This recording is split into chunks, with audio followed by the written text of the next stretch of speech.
They say nations rise through courage, innovation, and discipline, yet they often fall through something far quieter, something almost invisible. Not war. Not invasion. Not famine. But a hidden system of wealth that begins as a clever solution, and ends as a silent destroyer. You can't see it. You can't vote on it. But it shapes every price you pay, every opportunity you have, every future a nation believes it can afford. And here is the unsettling question that begins this story. What if the real cause of national collapse is not what leaders do publicly, but what powerful groups accumulate privately? Every great nation in history, Rome, Qing China, the Ottoman Empire, the British Empire, even modern superpowers shared one thing at their peak: a stable, transparent flow of wealth. And every one of them, without exception, decayed once wealth moved into hidden channels, shadow markets, private networks, and systems the average citizen couldn't see. This is not a story about corruption alone. It's a story about how hidden wealth becomes a parallel economy, a second bloodstream slowly starving the nation that created it. At first, the signs are invisible. A strange rise in luxury goods. A mind-bending increase in real estate prices that no normal worker can explain. A political class that talks about sacrifice while growing mysteriously richer. A banking sector that expands far faster than productivity. And a public that feels the cost of everything rising, while their earnings strangely do not. By the time the collapse becomes obvious, the system is already too entrenched to reverse. To understand how this happens, we need to begin at the start, where every hidden wealth system begins. With opportunity. With ambition. And with a nation that believes its success is guaranteed. Every empire begins in struggle. Rome was born in poverty, the British Empire began as a small island with scarce resources, China rose from dynasties fighting famine and instability. Hard times create strong habits, frugality, accountability, and discipline.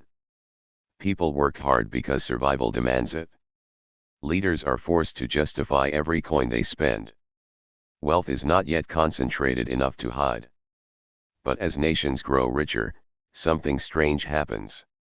Wealth becomes so plentiful that controlling it becomes a new form of power. In Rome, it began with land. In medieval Europe, it was church taxation.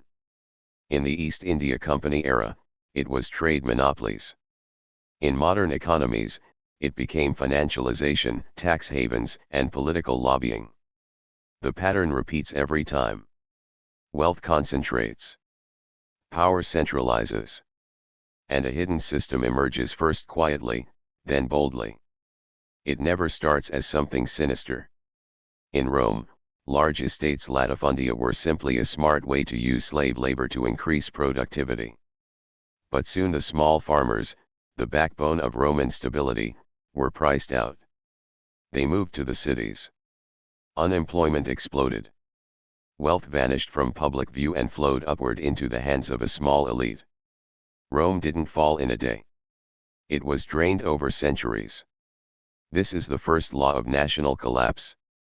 When wealth becomes invisible, the foundations of a nation become hollow. Fast forward to the 18th and 19th centuries.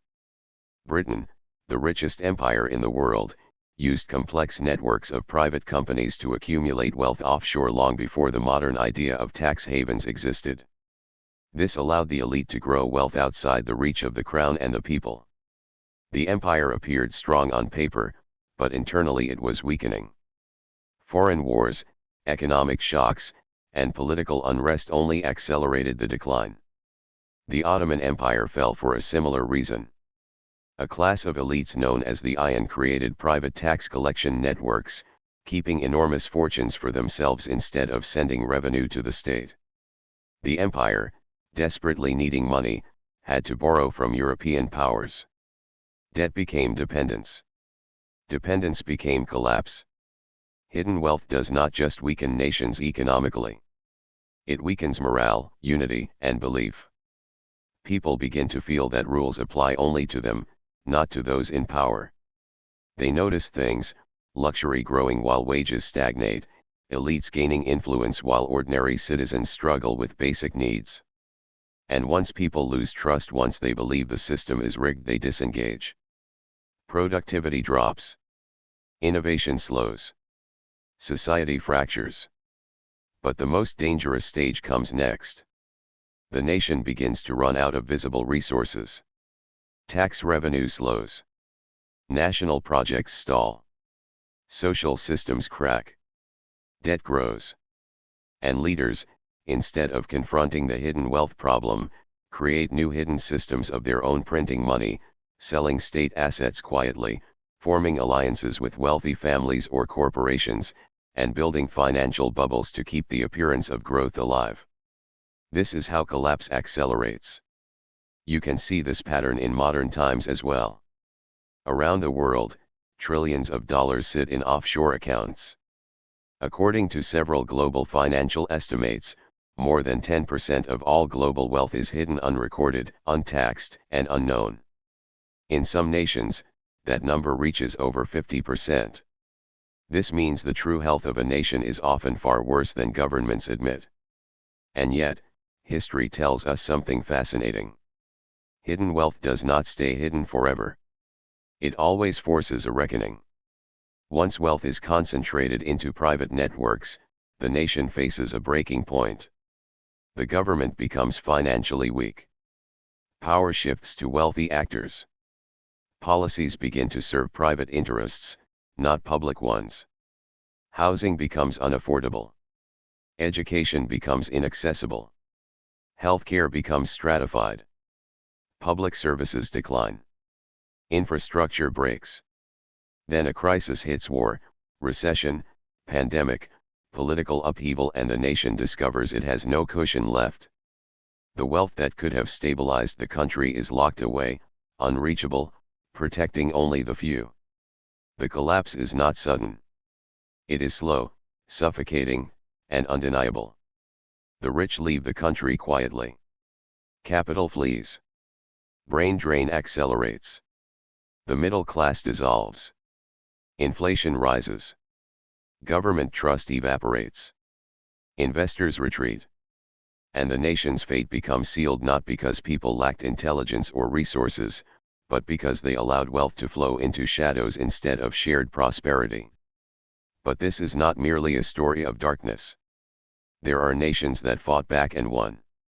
After World War II, several European countries rebuilt their systems with radical financial transparency, strict regulation, and limits on elite influence. Singapore, once plagued by corruption, rose by making hidden wealth nearly impossible to accumulate without detection. Japan's post-war economy was rebuilt with public accountability at its core. These nations survived because they learned a key lesson. A nation succeeds when wealth flows in the open, not underground. Now, let's look back at the central idea: how hidden wealth systems collapse nations. The truth is simple. When people can hide wealth, they can hide power. When they can hide power, they can shape the future. And when they shape the future in darkness, the nation eventually collapses in daylight. Look around the world today. Rising housing crises. Exploding private debt. Record wealth inequality. Declining public trust. Shadow banking systems. Offshore accounts. Untraceable capital flows. These are not random problems. They are symptoms, warnings, echoes of every great nation that fell before. If history teaches anything, it is this. Once a parallel economy becomes more powerful than the public economy, collapse becomes inevitable. And yet, collapse is not destiny. It is a choice made in slow motion, over decades, through small decisions repeated by millions of people. What can we learn from this? First, transparency is survival.